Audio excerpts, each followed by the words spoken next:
Vamos a empezar mirando el chat a ver si tenemos alguna impresión. Y no tenemos nada, pero tenemos más alumnos. Muy pocos alumnos, me extraña. Esto es lo que va a generar de que van a empezar a pasar listas, etcétera, etcétera. Que ya están llegando correos de alumnos que no participan en las clases, en fin. Bueno, voy a tomar un ejercicio. Por ejemplo, este ejercicio que está acá. Miren, lo saqué así, pero ni lo miré porque vi que decía desviación estándar. Y listo. Entonces, acá, por ejemplo, dice: las edades de tres hermanos son 4, 7 y 13 años, ¿cierto? Son 4, 7 y 13 años. La desviación estándar de sus edades en años, bueno, todo esto va a quedar en términos de años, en el contexto, es... No sé qué les parece, pero la desviación estándar se supone que es el dato menos el promedio de los datos al cuadrado y así hasta el último dato, el dato enésimo, por decirlo así, al cuadrado, y eso dividido por el total, que es n. Entonces, si yo sigo esa regla,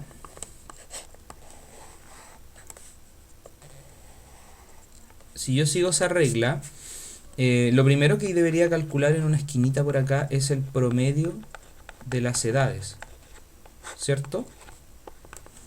Y eso da... Ignacio, ¿cuánto da? Usted hizo la guía como 3 veces, me contó. 8, ¿cierto? Sí. Usted me corrige cualquier cosa. 8. Entonces, siguiendo eso, nos va a quedar el primer dato, que es 4, quitarle el promedio para ver qué tan alejado está. Eso da 4, o sea, la distancia del niño más chico del promedio de las edades es 4 añitos. Bueno, y eso al cuadrado. Más, el segundo niño tiene 7 años. Está más cercano al promedio, ¿cierto? Y el último niño tiene 3 añitos y también está cercano al promedio, pero por la derecha, ¿se fijan? Porque va a dar positivo. Y está más disperso, él está más alejado que el resto. Es el que está más alejadito. Partido por 3. ¿Qué les parece? ¿Qué les parece? Bueno, haciendo eso, el primero me queda un menos 4. Lo voy a decir como acostumbro a hacer todos los pasos. Menos 1 al cuadrado en el siguiente caso, ¿cierto? Y el otro es 5, si no me equivoco. 5 al cuadrado. ¿Está bien? Partido por 3. Si yo resuelvo eso, me da un 4 al cuadrado, que es 16, un 1, y acá un 25 partido por 3. ¿Cierto? ¿Les parece? Díganme algo, por favor. 42. Eso me da 42 partido por 3, que es la raíz de 14. ¿Ya? Muy bien, profe. Entonces... se me quedó pegado. Sería la letra D. Muy bien. Bueno, esa es la lógica. Un poco el ejercicio 3 tiene que dar la D. Entonces, yo voy a mi pauta y miro a ver si está bien. Tío, Señor. podría ser el 15, es que tuve duda en ese. Sí, pero tengo que terminar de pasar la materia. Lo siento, estimado. Ya, no, No, pero pero ya es después, que ya yo me igual, emociono al tiro. Mira, el 15. El 15 de partida, la desviación estándar, chico, tiene dos propiedades. Una de las propiedades que si yo tengo una serie de datos, por ejemplo, ABC. Aquí en el Power el lápiz no me funciona muy bien. Siempre me voy a la pizarra, pero ya. Si yo tengo tres datos, A más B más C, y a esos datos yo les sumo un valor constante, la dispersión de datos queda tal cual. O sea, sigma me sigue dando lo mismo. La desviación estándar queda tal cual, ¿vale? Ahora, si yo multiplico estos datos por un valor, qué sé yo, K, esas son propiedades, chicos. Eh, si yo los multiplico por un valor K, lo que le pasa a la desviación estándar que también va a quedar multiplicada por ese valor K. ¿Sí? Ojo con eso. Entonces en estos datos, por ejemplo, lo que pasó es que yo le sumé 3 a los datos y me dio... Perdón, le sumé 3 y se supone que no pasa nada, porque los datos siguieron tal cual. Esto es como si, chicos, yo les dijera a ustedes, a todos ustedes saben qué tan dispersos están de un promedio. Por ejemplo, si el promedio fuera 6, ustedes saben qué tan dispersos están del promedio. Entonces, yo les dijera, ¿saben qué? Les voy a dar 5 décimas a cada uno. Todos se van a poner contentos porque van a aumentar su promedio, el promedio va a aumentar, pero la dispersión de ustedes va a seguir siendo la misma. O sea, ustedes van a seguir igual de dispersos. Eso quiere decir que Juanito va a seguir siendo mejor que Pedrito en lo académico. Van a seguir estando igual de alejados, por ejemplo. Ya, bueno, cuando yo hago el producto, esto cambia porque la propiedad me dice, propiedades demostrables matemáticamente, qué sé yo, que si yo multiplico en este caso por 3, la desviación estándar va a quedar multiplicada por 3. Así que si yo quisiera ver la desviación estándar original, tendría que dividir por 3, ¿cierto? Dividir el 3,06 por 3 y me va a dar un 1,02. Ok, esa es la desviación estándar original, sigma. ¿Por qué? Por propiedad. Muy bien. Ahora, si a mí me están pidiendo la desviación estándar de 5A, 5B, 5C, quiere decir que la desviación original que yo tenía, la desviación original que yo tenía, que era 1,02, tengo que multiplicarla por 5. Y al multiplicarla por 5 me da 5,1.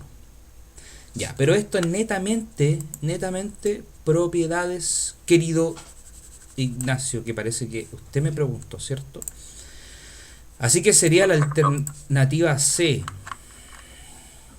Ahí está, 15C. ¿Vale? ¿Se entiende?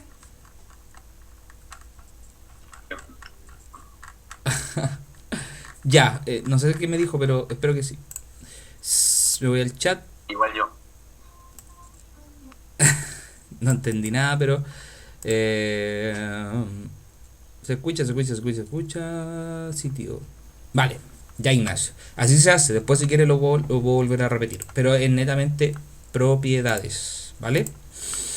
Y después de ver la materia, ¿va a pasar de nuevo la guía?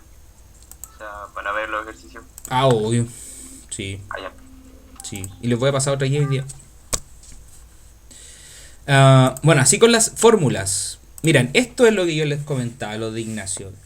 Las propiedades. Hay propiedades que no voy a comentar porque no las vamos a usar. Yo creo que son más rebuscadas. Por ejemplo, las de abajo. Las voy a nombrar solamente. Pero las de arriba son demasiado importantes. Sí. Sí, señor. La primera dice, bueno, ambas medidas son siempre un número no negativo. Eso es verdad. O sea, la desviación estándar me puede dar 0. ¿Ya? Y de ahí siempre me van a dar valores positivos. Están bajo una raíz, está todo elevado al cuadrado, todo se suma, se divide por el total. O sea, no hay por dónde que me dé negativa. Pero sí puede ser 0. ¿Cuándo puede ser 0? Por ejemplo, si todos ustedes, chicos, tienen promedio 5,8. No, perdón. Sí, todos ustedes tienen promedio 5,8. El promedio del curso son 5,8. Entonces, cuando yo quiero ver qué tan alejada está Ángela o Ignacio del promedio, Ángela tiene 5,8. El promedio del curso son 5,8. Esa resta me va a dar 0. Entonces, al final todo el rato, porque todos tienen un 5,8, todo el rato me van a dar puros ceros. En definitiva me va a quedar la raíz de 0, esos 0, en fin. ¿Se fijan? En otras palabras, si yo quisiera graficar en un plano cartesiano sus promedios, todos van a estar como ahí. Todos van a estar apegados a una recta que es la recta x igual 5,8. ¿Ya? Ahí están. Entonces esta curva ya no puede estar más apretada.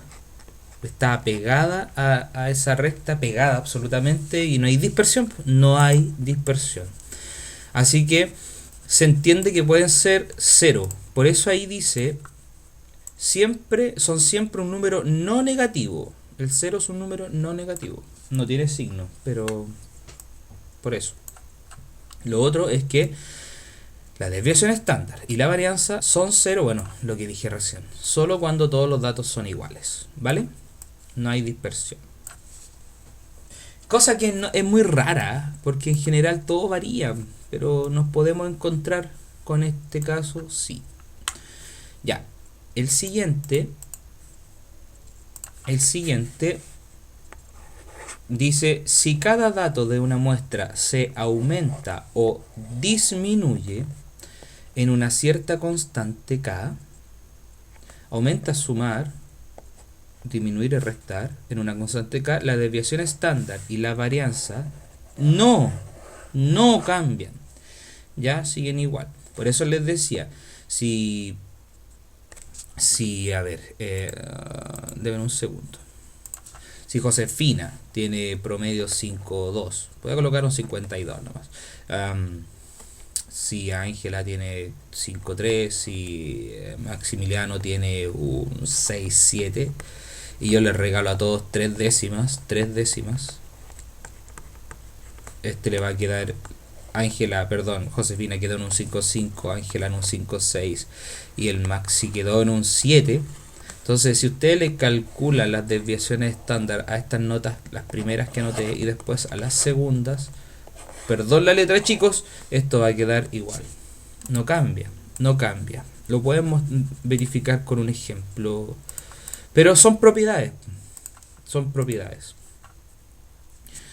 Y la última, si cada dato de la muestra se multiplica por una constante k, va a pasar lo siguiente. Para el caso de la varianza, para el caso de la desviación estándar, me va a quedar ahora así. K por sigma. Ahora aparece en el texto un K en valor absoluto. Eso quiere decir que considero el valor positivo solamente de K, si es que estuviéramos multiplicando todo por un número negativo. ¿Ya? Se considera positivo. Recuerden que la desviación estándar es un número no negativo. Y la varianza me va a quedar la original, pero multiplicada por el cuadrado de este número con el que multipliqué todo, por ejemplo. ¿Ya? Así que eso. El resto de estas propiedades son más teóricas, no las vamos a usar mucho. Por ejemplo, la segunda dice que si la desviación estándar y la varianza son iguales, es porque son 0 o porque me dio 1. Eso está dentro implícito en lo anterior. Ahora, si la desviación estándar es más chica que la varianza, eso quiere decir que la varianza,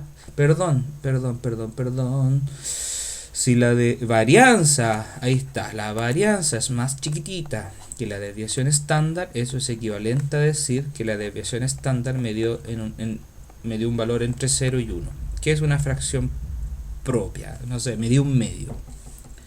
¿Ya? Entonces, si me dio un medio la varianza, ahí está, la desviación estándar.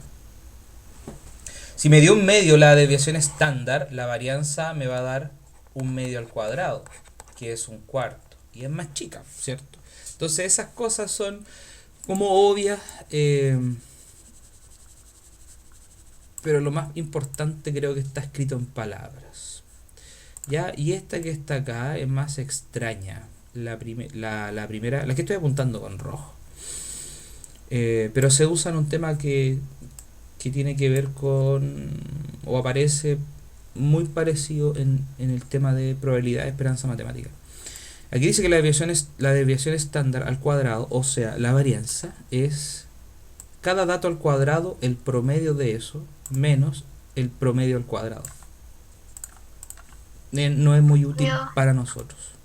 Diga. Tío, es que en la guía está algo así de que, o sea, en el ítem 2 de la guía, dice, si la varianza es igual a la desviación estándar, entonces ambas son iguales a 1.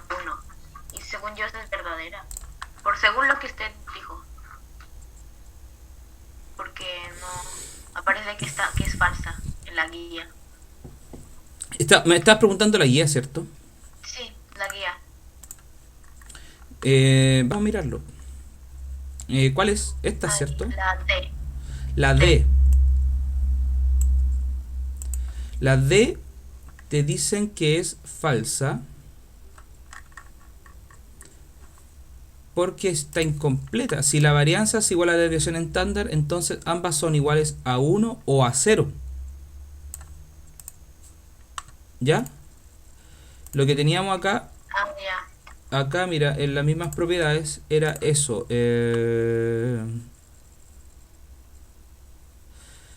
Déjame buscarlo. Aquí está. Bueno, ellas son iguales cuando me da 0 o cuando me da 1. ¿Sí? Ahí sí. Ya, ok. Así que claro, faltaba ese pedacito. Sí. Y eso está implícito acá en esto de que ambas son ceros solo cuando todos los datos son iguales, por ejemplo. Y ambas medidas son siempre un número no negativo. Entonces, claro, sí. Esta la vamos a usar, pues la acaba de usar Ángela. Esta no la he visto si en la guía, jamás. Así que no creo que sea necesaria. Y estas no son muy útiles para lo que vamos a hacer nosotros. ¿Ya? Ahora no está de más tenerla anotadita. No está de más. Porque hay hartas preguntas de las guías que son netamente de materia. La misma que me preguntó Ignacio eran propiedades. Ya. Bueno, aquí viene una serie de ejercicios que son los mismos de la guía, así que después los voy a ver en la guía. Voy a terminar con esta parte y empezamos con la guía, ¿vale, chicos? Me quedan un par de diapos que son la última. Esto tengo que pasarlo sí o sí porque lo veo tan poco. Así que, ¿qué hora es? Las 9:33. Tenemos tiempo. En unos 20 minutitos tenemos esto y después hacemos guía. Ya. Bueno, esto es lo último que me faltaba para que la guía ya pueda hacerse con tranquilidad y poderles pasar otra. Debido a que no nos vemos tanto. Son las medidas de posición. Y las medidas de posición en realidad nos ayudan, bueno, de partida tengo que ordenar los datos de menor a mayor y ver en qué posición están los datos y me ayudan a estudiar temas, por ejemplo, de orden. ¿Ya? Yo les comentaba alguna vez que yo podría tomar a todos los alumnos y ordenarlos por su nivel académico, ¿sí? Así en adelante ordenarlos a todos. ¿Ok? Entonces, están todos ordenados. Imagínense que aquí está lleno de alumnos, está lleno. Y están todos ordenados por... incluso me voy a ir por otro lado. Por su nivel socioeconómico. Por el sueldo que llega a la casa. Entonces yo, según eso, puedo dividir estos datos, todos los alumnos que tengo, imagínense que son muchos, qué sé yo, en tres partes. Voy a hacer 3 cortes. Se supone que estos cortes son iguales, ¿ya? Y estos cortes me dividen el total de datos en 4 partes. Así que se van a llamar cuartiles. No sé si van recordando esto. Cuartiles, porque estoy dividiendo en 4. Bueno, cada trozo mide 25, o más que mide, corresponde al 25% de alumnos. ¿Ya? Cada trocito. El primer corte que hice lo voy a llamar Q sub 1 y corresponde al primer cuartil. ¿Sí? Por ejemplo, si aquí está Jaime, justo ahí, en ese corte, quiere decir que Jaime tiene un nivel socioeconómico que es mayor que el 25% más pobre, que está acá. ¿Sí? Ok. Acá en el medio está el cuartil número 2, que justamente es la mediana de los datos. Es el que está en la mitad. O sea, nosotros podríamos decir que el cuartil número 2 corresponde al 50% de los datos, ¿ya? Y Q sub 3 viene siendo el cuartil número 3, que corresponde al 75% de los datos, si es que uno va sumando, ¿verdad? Son esos los términos que se usan. A uno le piden siempre calcular el cuartil 1, cuartil 2, cuartil 3. Ahora esto se entiende que son 4 divisiones. Acá tenemos un primer cuartil, el segundo cuartil, el tercero y el cuarto cuartil. Esto siempre tiene que ir ordenado por un convenio, por un orden solamente, una cuestión de orden de menor a mayor, ¿sí? Entonces acá está la persona que tiene el sueldo más bajo y acá está la persona que tiene el sueldo más alto. Profe, qué feo que hable de sueldos. Sí, pero son los mejores ejemplos para esto, creo yo. Sirven mucho un poco a entender, porque esto se usa mucho para el tema de becas, qué sé yo. Lo dije igual el año pasado, en segundo medio. Entonces, no sé, yo soy el personaje que va a becar a los que están en el primer cuartil. Y del primer cuartil hay 37 alumnos. Y saben que de esos 37 elíjanme a los que tienen los mejores promedios y van a ser becados, qué sé yo. Entonces, ojo con eso. Acá en el medio está la famosa clase media. Clase media más alta y un poquito más baja, ¿ya? Y acá arriba está la clase más alta, que generalmente obviamente no va a ser becada, o sea, ellos dan las becas. Y los del medio son los que generalmente no reciben nada. Están dentro del promedio, están en el medio, ¿cierto? Y los que siempre se benefician y de repente molesta son los que están allá. Eso es lo que pasa en la sociedad, ¿ya? Los que están en el cuartil 1. Entonces, esta es una división típica y muy famosa, el tema de los cuartiles. Ahora, lo comento en este sentido del nivel socioeconómico, podría haberlo ordenado de nivel de nota. Por ejemplo, aquí está el niño que tiene la peor nota, y allá está el que tiene la mejor.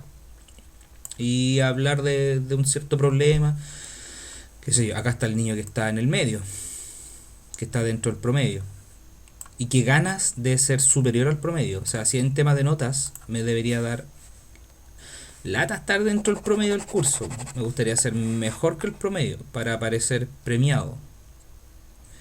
En fin. Y los que están acá abajo son los que no se conectan a clase, los que no quieren trabajar, los que les da flojera, en fin.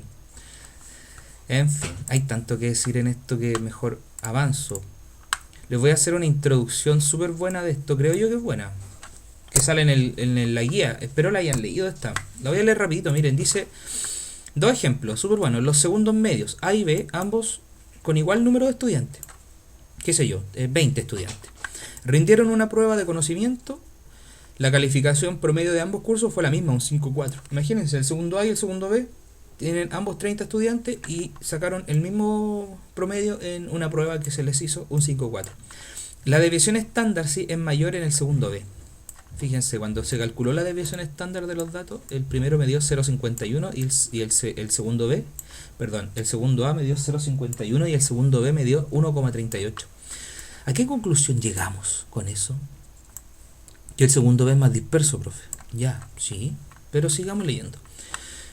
Con dichos datos solo podemos afirmar que la dispersión de las calificaciones obtenidas es mayor en el segundo B, ¿ya? O equivalentemente, el nivel académico. Ojo con esto, el nivel académico, y lo voy a subrayar, el nivel académico de sus estudiantes es más dispar. En el segundo B, el nivel académico es más dispar. O sea, ahí me puedo encontrar con hartas realidades académicas. Pero ¿qué pasa con la distribución de las calificaciones para cada uno de los segundos medios? ¿Cómo se distribuyen esas calificaciones? ¿Qué forma adopta la distribución? ¿Cierto? Porque en definitiva lo único que yo sé es el promedio. Ya, tengo el promedio, medida de tendencia central. Tengo la dispersión de datos, veo, ya, son uno más disperso que el otro. Pero hay una pregunta súper buena. ¿Qué forma adopta la distribución? ¿Cómo se distribuyen el resto de los alumnos y no solamente los que entender que la mitad está ahí en el 5.4? Entonces ahí surgen una serie de preguntas. ¿Existe algún indicador que haga referencia al comportamiento de las calificaciones dentro del conjunto de datos? Existen indicadores que nos entregan una idea global acerca de la distribución de los datos del conjunto. Y dichos indicadores irán esbozando una gráfica como en la siguiente figura. Voy a borrar eso. Y ahí está. Si se fijan, los puntitos tengo 1, 2, 3, 4, 5, 6, 7, 8, 9, 10, 11, 12, 13, 14, 15, 16, 17, 18, 19, 20. Y acá 1, 2, 3, 4, 5, 6, 7, 8, 9, 10, 11, 12, 13, 14, 15, 16, 17, 18, 19, 20. En el eje Y tengo las notas, o sea, claro, las notas. Y en el eje X, los estudiantes. Aquí está con verde. Bueno, primero con rojo está el promedio. Valor constante, ahí hace un corte. En verde está el segundo A. Se fijan que el segundo A está más cerquita del promedio. Es un curso menos disperso. ¡Oh, qué interesante, profesor! Sin embargo, el segundo B está más alejado. Miren, del promedio. El mejor y el peor alumno, académicamente hablando, disculpen que hable así, pero para que se entienda. Hay un mayor alejamiento. Un curso más dispar. Me puedo encontrar con mucha realidad académica. Entonces, aquí yo puedo ver, al haber hecho estas divisiones que hay acá, puedo ver qué tal la distribución de los datos. Súper buena forma de verlo y no quedarme solo con la idea de un X barra y de un sigma, que son buenos datos. Se fijan que antes nosotros mirábamos el promedio y sacábamos conclusiones. Yo decía Ignacio 6.2, Martina 6.9, y me quedaba con esa idea. Pésimo. Tengo que empezar a mirar más datos. Somos más que un número. Entonces, después dice, cuando se desea analizar un conjunto de un determinado número de datos, no siempre las medidas de tendencia central o las medidas de dispersión son suficientes. O sea, quédense con eso. Si a ustedes les dan esos dos pares de datos, digan, no señor, eso no es suficiente. Para poder extraer información relevante del análisis deseado, no es suficiente eso. Tengo que ir más allá.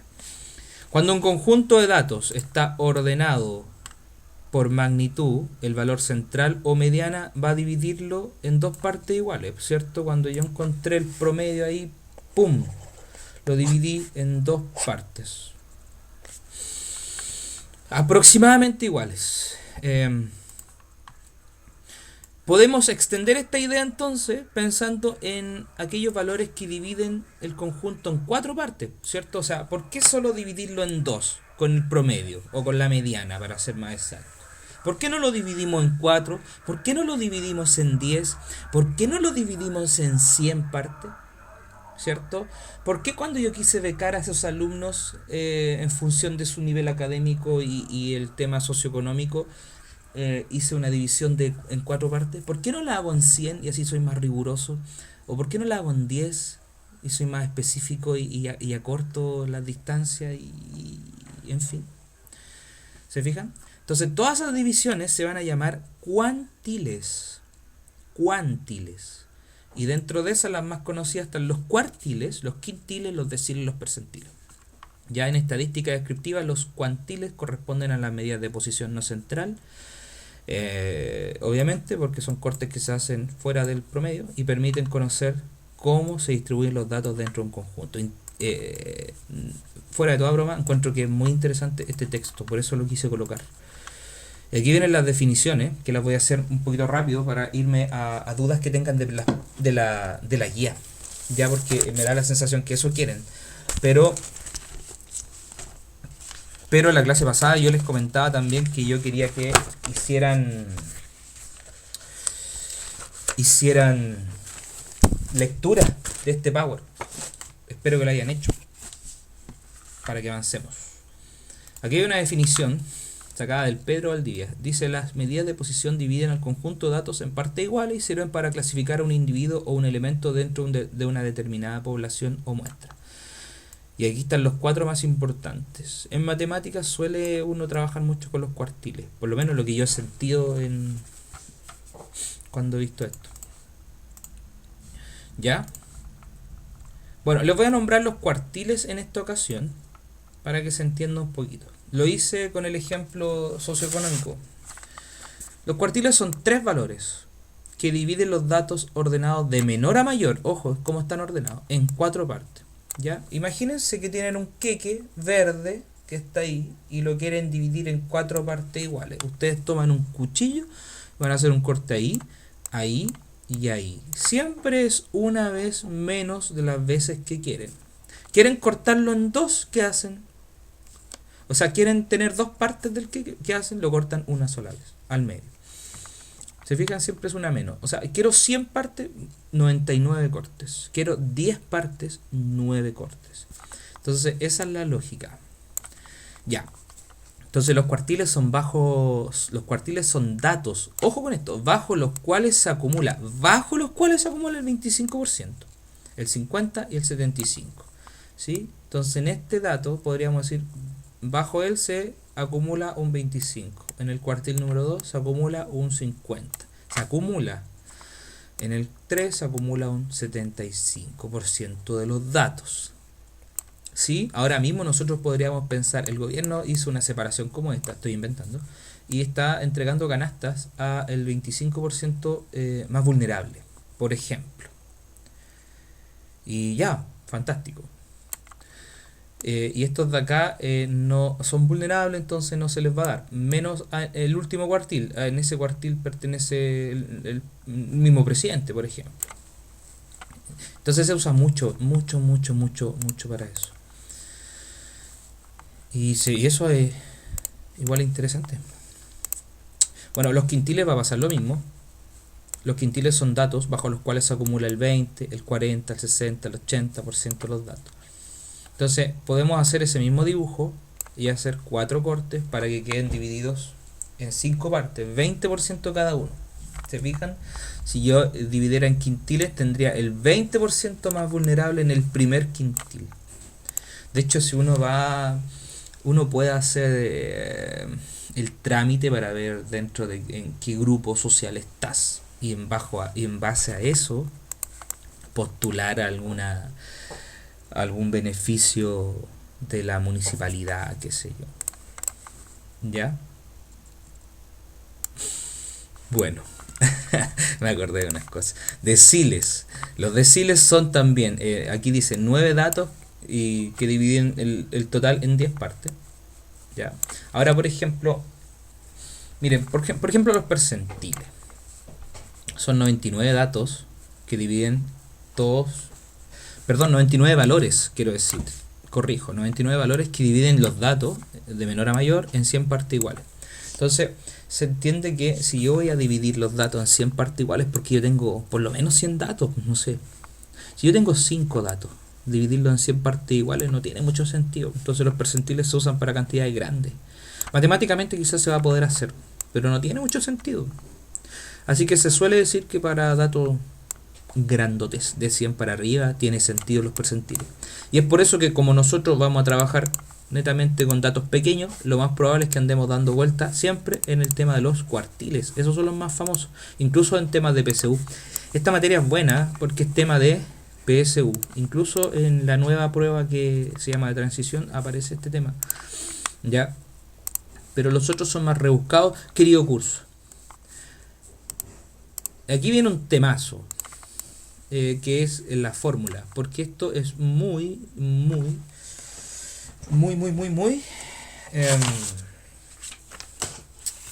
da mucho que hablar. Miren, esto está sacado del Pedro de Valdivia.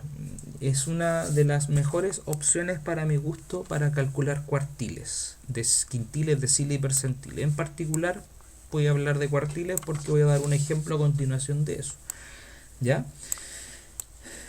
Siempre uno puede encontrar varias fórmulas para calcular cuartiles y cualquier medida de posición, y eso genera confusión. como que nunca queda muy claro. ¿Ya? Esta es una de las mejores para mi gusto.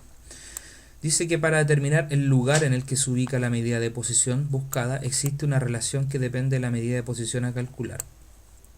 Entonces aquí está la medida de posición y aquí está la posición. Insisto, cuando hagan este cálculo van a encontrar una posición. Si les da 7, no quiere decir que es 7, sino que está en la posición 7, el valor que están buscando está ahí, en la posición séptima. Ahora, lo que sale en el recuadro blanco dice que si usted quiere calcular cuartiles, evidentemente el cuartil se va a llamar iésimo y puede ser 1, 2 o 3. No tiene sentido buscar otro valor, porque recuerden que son 3 cortes que uno hace para dividir esto en 4. Ya no voy a calcular el sexto cuartil, sería ridículo. Ahora, si tengo quintiles, son 4 cortes, así que la i puede tomar 4 valores: 1, 2, 3, 4. En los deciles puede tomar hasta el noveno y en los percentiles solo hasta el 99. No tiene sentido otra cosa.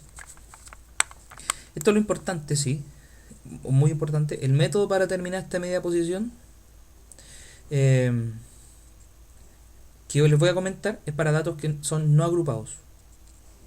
O sea, una serie de datos que yo les lanzo a la mesa. No hay que escribirlo en tablas con intervalos, clases, qué sé yo, no. Lo primero, ordenen los datos de forma creciente, de menor a mayor, sí o sí. Lo segundo, determinen el lugar que ocupa la medida de posición buscada, utilizando estas fórmulas. ¿Ya? Y lo tercero, respecto a la posición, tenemos dos posibles resultados, chicos. Miren, si les da, cuando ustedes hagan este cálculo, si les da un número entero, el valor será el dato que ocupa ese lugar. O sea, si les dio 5, quiere decir que el valor que andan buscando será el dato que ocupa ese lugar, o sea, el que está en el quinto lugar, punto. Les dio 5, vayan a la posición 5 y ahí está el número que andaban buscando. Si les dio un número decimal, 5,7, el valor será el promedio, aquí dice eso, ¿eh? El valor será el promedio entre el dato que se encuentra a su izquierda y el dato que se encuentra a su derecha. Entonces, si me dio 5,6 o 5,7, lo que les dije, va a ser el dato que está el entero, ¿sí? Que va a ser el que está en la quinta posición y en la sexta, o entre la quinta y la sexta. Ese será el dato que andan buscando. Van a tener que sacar el promedio de eso. El valor será el promedio entre el dato que se encuentra a su izquierda de la posición con el dato que se encuentra a su derecha. Ya. Eso da para pensar en lo siguiente. Quiero ver cuántos hay conectados primero para que les pueda mostrar esto. Mucho ojo en lo que viene ahora. Si yo por ahí voy y les pregunto a una serie de alumnos como ustedes, ¿qué edad tienen? Me voy a encontrar con una serie de datos, no tanto. Voy a dar el ejemplo siguiente. Un niño me dijo que tenía 14. 4 niños me dijeron que tenían 15. Estoy inventando un ejemplo. ¿Ya? 3 niños me dijeron que tenían 16 añitos. Los entrevisté en el recreo, qué sé yo. 2 me dijeron que tenían 17 y 1 me dijo que tenía 18. Ahí están los datos ordenados de menor a mayor. Quiero cumplir con todas las normas.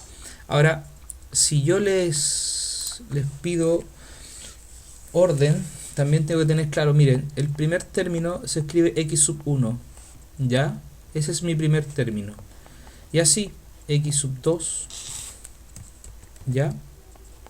Aquí está mi tercer término, el cuarto, el quinto, el sexto, el séptimo, el octavo, y así en adelante.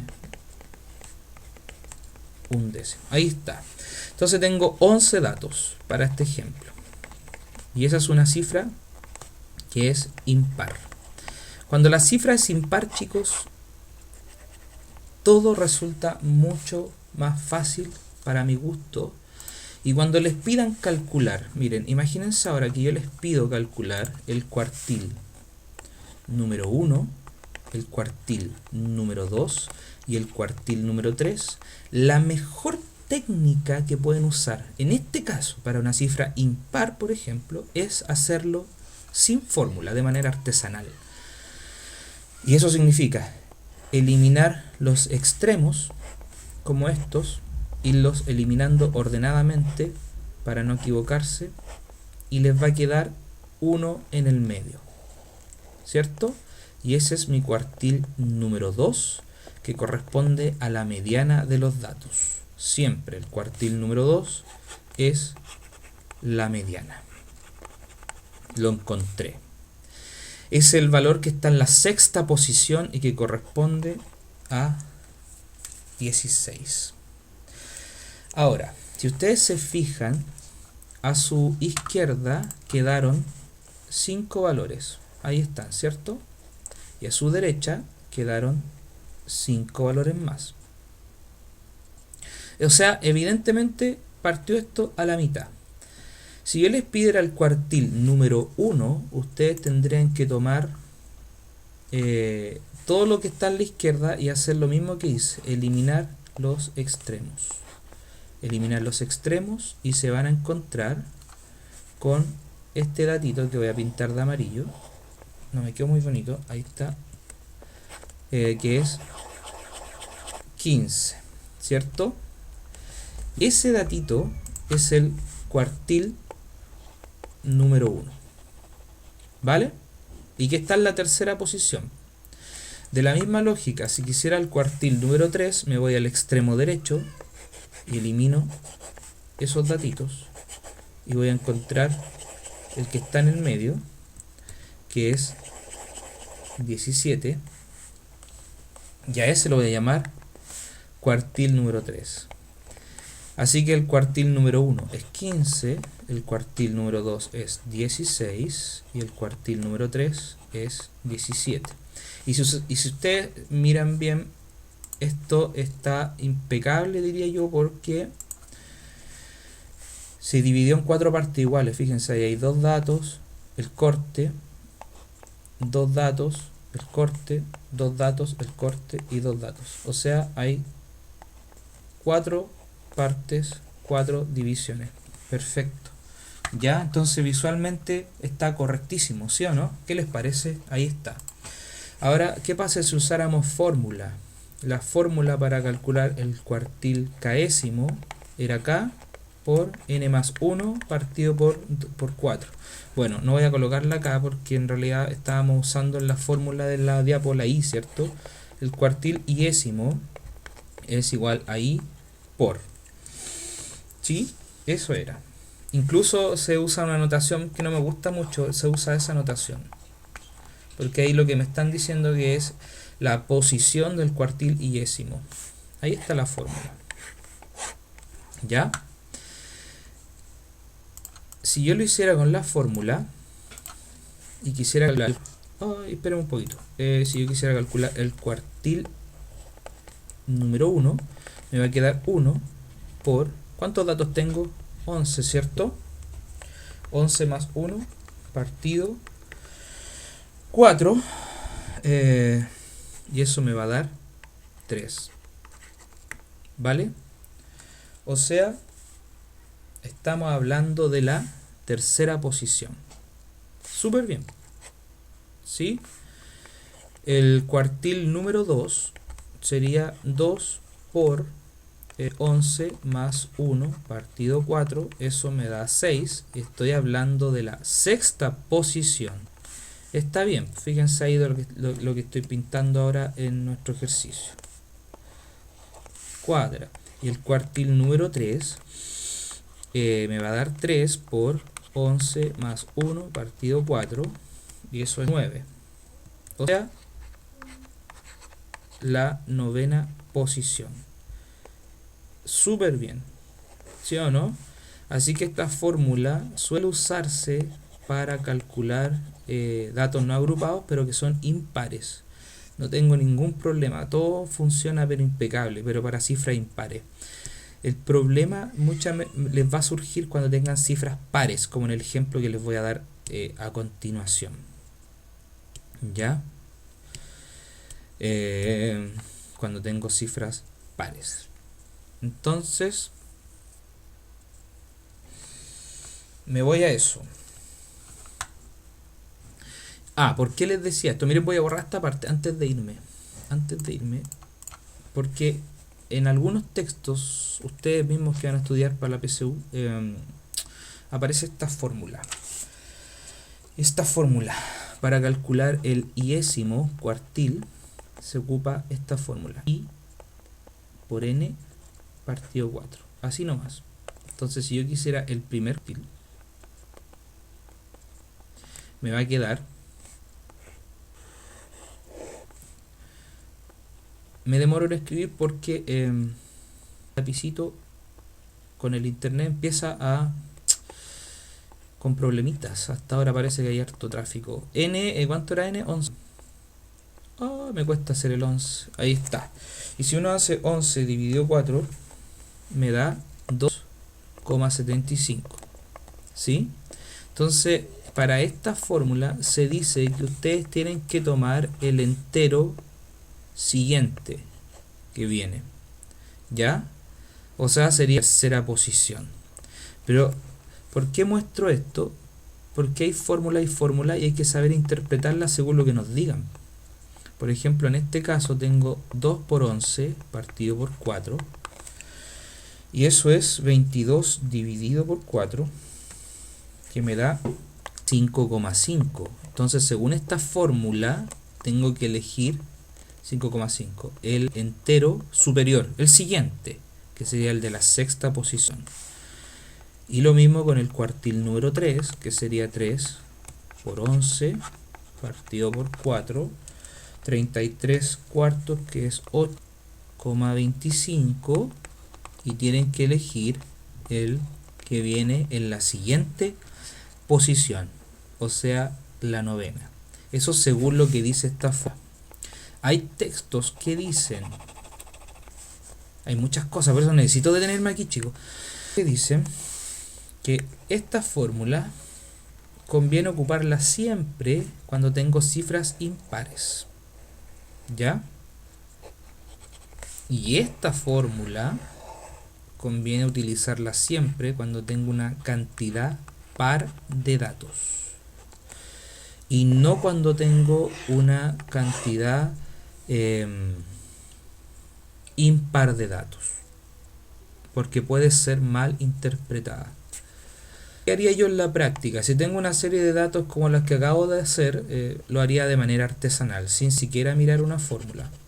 No todo es fórmula, aparte que las fórmulas se nos olvidan. Lo haría de manera artesanal simplemente. Y si no, ocuparía la que estoy apuntando para cifras impares y la que estoy acá apuntando en la izquierda, ahí para cifras pares, como en el ejemplo que viene a continuación. ¿Ya? Y me estoy pasando en el tiempo. Bueno, pero esto era importante decirlo. 15, 16, qué sé yo, 16, 17, 18, 19, 20 y 21. ¿Ya? Si yo aquí tengo, por ejemplo, 10 datos. Tengo el primero. Ahí está, el segundo, el tercero, el cuarto, el quinto, el sexto, ¿verdad? El séptimo, octavo, noveno y décimo. Ahí está. Entonces yo tengo una cifra par de datos. ¿Sí? Si yo tengo una cifra par de datos y quisiera calcular el cuartil número 2, el cuartil número 3, son pocos datos, igual lo haría de manera artesanal. Miren, se va ese, se va ese, se va ese, se va a los extremos, se va a los extremos, se va a los extremos todo el rato y me quedaron 2 en el medio. ¿Ya? Entonces, si yo les dijera, chicos, que 17 es el cuartil número 2, estaría correcto. Si yo les digo que es 18, estaría correcto. Pero lo más correcto que podría decir es que está en el medio de esos dos. En el promedio, que en este caso es 17,5. Y podríamos decir que la mediana de los datos, o el cuartil número 2, está ahí, en 17,5 y sería la mejor estación. Ahora, ¿por qué les digo que si yo em, si yo les digo que 17 igual es correcto y 18 igual es correcto? Es porque estamos en estadística, chicos, y aquí hay estimaciones, aproximaciones, acercamientos. Hay muchos matemáticos que no les agrada esta asignatura porque no es exacta. A mí me da mucha lata cuando veo un ensayo y me aparecen estas opciones 17,5, 17 y 18 porque no sé qué hacer. Ahora, eso sería una pregunta muy mal planteada. Generalmente en los ensayos no aparecen estas ambigüedades, pero quiero que sepan que existen. Ahora, por ejemplo, si yo miro si esta división que hice, 17,5, yo puedo mirar acá en la izquierda 1, 2, 3, 4, 5 datos, ¿cierto? Así que podríamos decir que el que está